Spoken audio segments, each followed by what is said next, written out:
what Prime Minister Raila Odinga and also Mother Karua did to the Mount Kenya region. We are very, very happy with the numbers because he started with Nyeri. The response, of course, was overwhelming. In areas where in the past he would not get any good reception, we are happy that the trip that we undertook, now we are, on an average, we are about 48 going to 50%. And the other side, you know, their numbers are dwindling every other day. They started at 90%. 3 months ago, they were about 70%. Now they are struggling with about 49%. That one tells you that the deal is done. Baba is winning with a voter margin in central Kenya of over 50%. We were in Kirinyaga. We received overwhelming reception. We were in Muranga the same, and all over the mountain. The mountain has actually accepted the leadership of His Excellency Raila Odinga together with Mother Wangari Karua.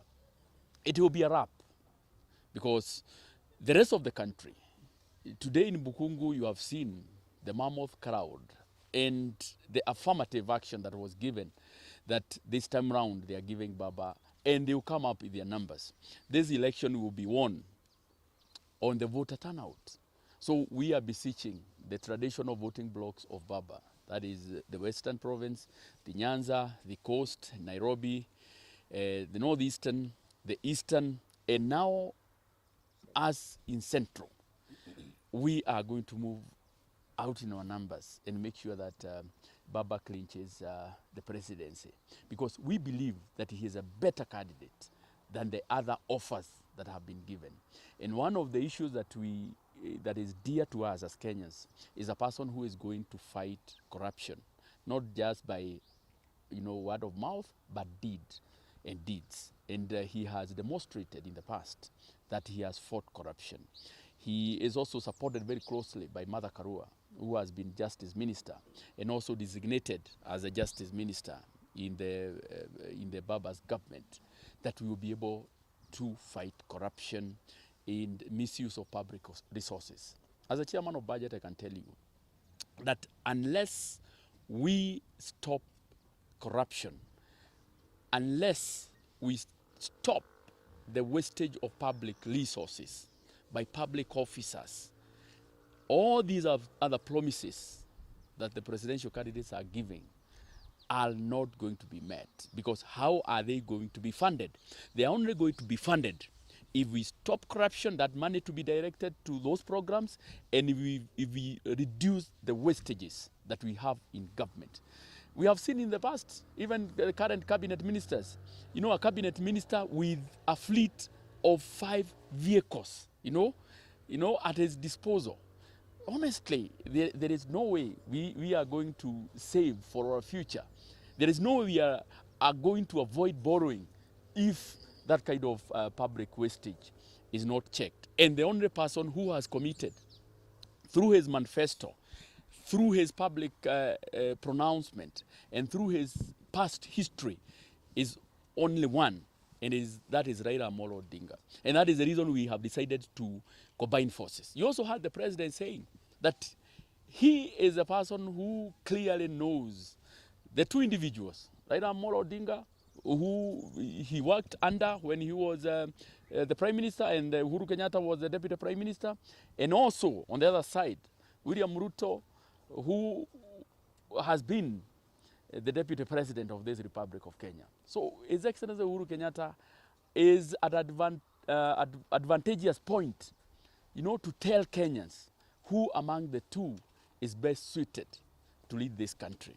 And even yesterday, when he had a meeting, of course, with the religious leaders from the mountain, he was very categorical, and he told them why they parted ways and why he doesn't trust William Ruto with the leadership of this country.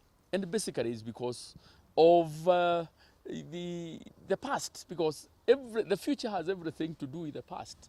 If you have not been a good person in the past, there is no way you are going to be a good person in the future. So we in Azimio, we are sure that within the 30 days, we are going to comb the few areas that we have not been able to visit. We will see more of Mother Karua in the mountain to make sure that she is able to go to the interior. You know, when we had Baba, we majorly went to the major towns, but we need now to go to the rural voters whom we have committed to talk to in the coming 30 days. And I have no doubt that on the 9th of August, Kenyans in their wisdom, they will come out in their numbers and elect a government that will take them to the next level for the next 5 years. They cannot afford, you know, to gobble around with leadership. We get the right leaders, Kenya will prosper. We get the wrong leaders, Kenya will drag, you know, like some of the other countries, our neighboring countries. So we have no choice as Kenyans but to follow a government that we know, the duo, you know, of Raila Odinga, who are leaders, all the option of the dealers who are on the other side, you know, with questionable past, people who have been caught, you know, with many criminal cases. And I'm on record saying that Rigathi Gachagua was actually sacked by His Excellency Uhuru Muigai Kenyatta because of stealing from him. That's a fact. And we want him to deny. He is accused, you know, of disappearing, you know, with a bag, you know, with a bag, sometimes bag. So we have to say things as they are. That's not a person that you can entrust with a heartbeat away from the presidency. A person with questionable past. It is in the record that he is in court, you know, charged, you know, with the misuse of about 12 billion shillings, including monies of Nyeri County when his late brother was ailing. You know, that's not a person that can be entrusted with the leadership of this country. So the Kenyans have an option, a very easy option, of electing leaders who are led by Raila Odinga and Mother Karua, or electing dealers who are on the other side. And the difference is like day and night.